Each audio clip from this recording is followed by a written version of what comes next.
Serie A side, Napoli, have actually submitted an official offer to Jonathan David for a free transfer this summer. If you haven't figured it out, I'm half Napolitan. Would this be the right move for the Canadian striker? There's elements I like, and there's elements I question if this is a landing spot. The first thing that should be pointed out that even according to Romano's comments, the last line of that tweet that he put out was there are still key details to clarify with more talks to follow. So this seems very preliminary here. And the fact that things have been rather quiet and now all pressure is on Jonathan David's agent to drum up interest by throwing out the name of a club that may be interested who happens to be the top of the table side in Serie A certainly won't hurt. But I just question how far along this may be and whether this would be the preferred landing spot for David and his camp. What I do like about Napoli, top of the table in Serie A, playing very well under Antonio Conte, play with two strikers up top, which I think suits the profile of Jonathan David more.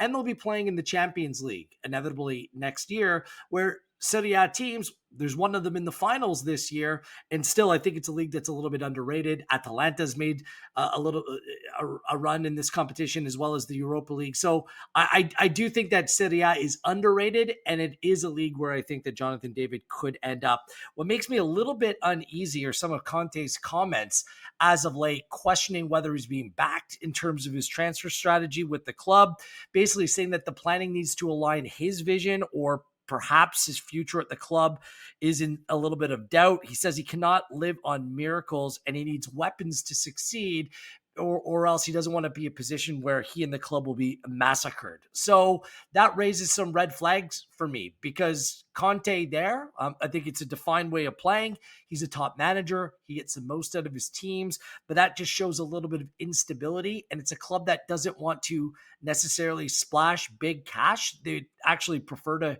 cash in on situations when they can. So I just question maybe the direction a little bit, although I do see the positives behind this potential move.